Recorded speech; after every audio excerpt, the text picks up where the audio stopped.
Welcome, Wanderer. The main complaint in Season 10 is, I keep dying. How do I stay more alive? How do the pros in the leaderboard do it? As you progress from Torment 1, 2, 3, 4, your resistance, your armor is going down. How can you consistently keep it up? Number 1, you teleport to the den. And then you pick up Raheir as your main mercenary. Why Raheir? Because the man is giving you either 15% more resistance to all elements or 15% bonus armor. It's that simple. Number 2, head over to your local alchemist, and that's what I need to do to keep my armor up and also my resistances in check. The local alchemist on the top right corner sells you 3 things. First, the soothing incense, that's for 10% all resistance. Then you get the Song of the Mountain for 300 armor. Alternative, you could also get a bonus of 750 max life, which actually gets multiplied up quite nicely. And then you can even add a core stat thing with 60 to all stats. 60 to all stats has multiple implications. First and foremost, it's going to give you dodge crit, overpower healing received, more resistances, more resource generation, and more armor. But on top, 60 to all resistance can help you to activate your respective rare nodes. That would be another plus 20% nature magic damage. The interesting part about the instances is you can stack 1, 2, 3 on top, and they all give you 5% increased experience, and they do actually stack experience wise. In order to have them easier accessible, you're gonna hold down your wheel, customize, and then you can actually pull the potions in there if you don't need inspect, invite to party, or whatsoever. Save changes, and by holding down your emote wheel again, I can just easily access my essences. Number 3, sources of barrier, and this works for every single class. We get the Qui rune, or Q rune, however you pronounce it. Invoke the Druid's Earthen Bulwark skill for 3 seconds, granting yourself a barrier. Cool, let's equip that. And now we need a simple way to trigger it. I like to use Neo for that. Avoid health damage while fighting for 2 seconds.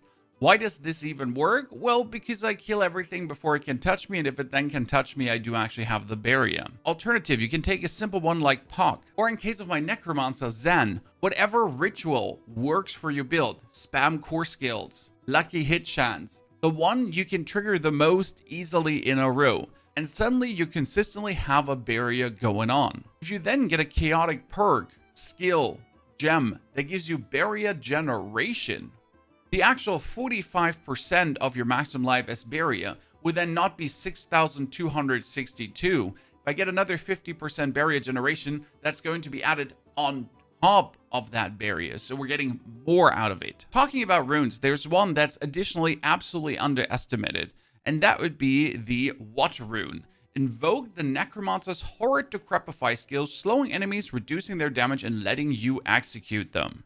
If you trigger this rune and curse the enemy, you will not only execute enemies with 10% life left, no, you will also reduce their damage by 20% and slow them. 20% less damage taken. And talking about less damage taken, let's not forget about the actual damage reduction stat that will help you keep alive. Sure, you want your armor at 1000, that you have the maximum physical damage reduction. And you want your resistances maxed out so the elemental damage is not hitting you super hard. And then on top of that, you can reduce the damage bonus. For this, you do have aspects and mostly the Paragon board. Here, we're going to pop the whole thing out, keyword search, and then we're going to go for damage reduction. In case of the Druid, it's really easy. I mean, we got 5%, 2.5, 2.5, 2.5. Bam, that's 10% damage reduction. Keep in mind here that there's conditional damage reduction against vulnerable enemies. In my case, my enemies are always vulnerable, so it's not really conditional as I have it always up. And then there's the absolute unconditional damage reduction. And then there's the absolute unconditional damage reduction that just reduces damage. Let's say a boss hits us for 150,000 damage with a hit. Then first our armor comes in with that 84% damage reduction. This is before everything else, so we're gonna take 84% less damage, which has a still B left with 24,000 damage taken, which would shred us apart. And now damage reduction kicks in, but in steps. So if I have 10% damage reduction from elites, that would then kick in 10% damage reduction from elites. So 24,000 gets reduced by 2,400. So it's 24,000 minus 2,400.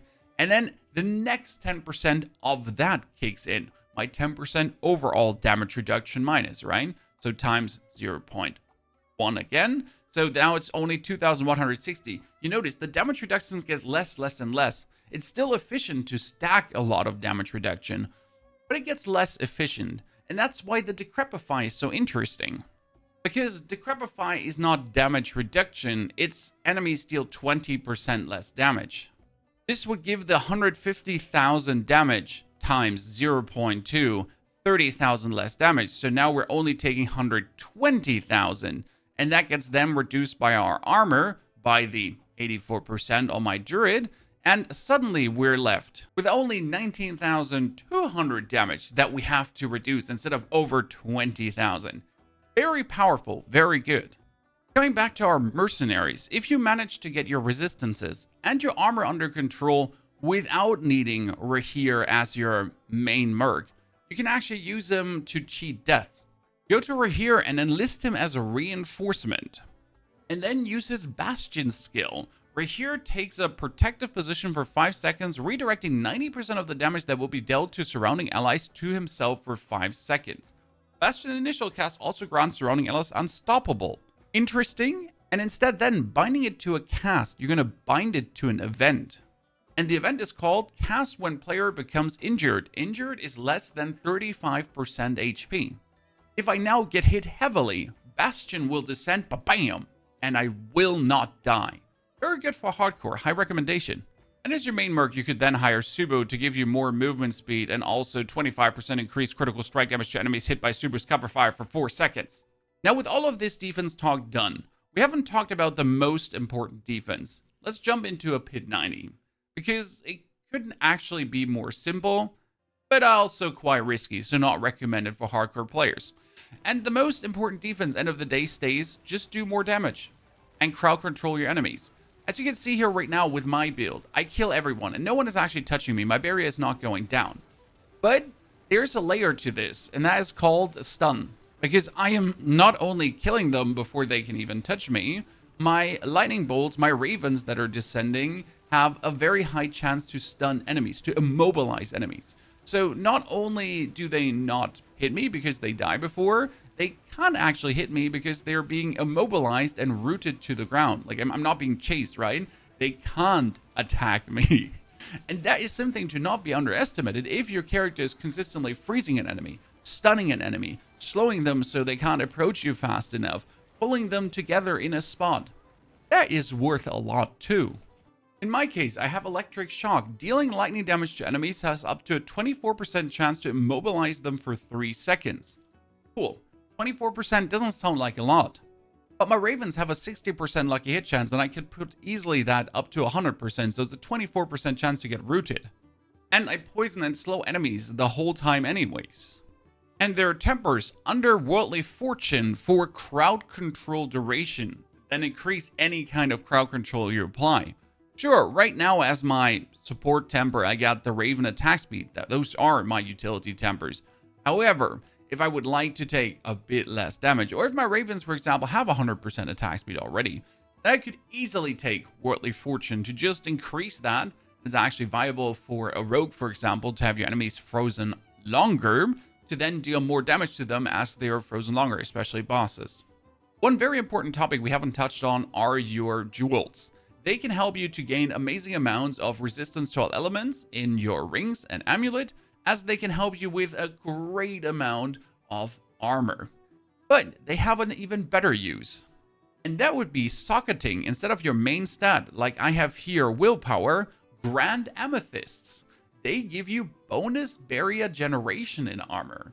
And as we mentioned before with the barrier generation, if I now use the Q rune to get barrier, 45% of my maximum life, 7,000 barrier, all that barrier would be increased by your amethyst as well. Any source of barrier. So if I just press my random earthen bulwark as well, increased by this.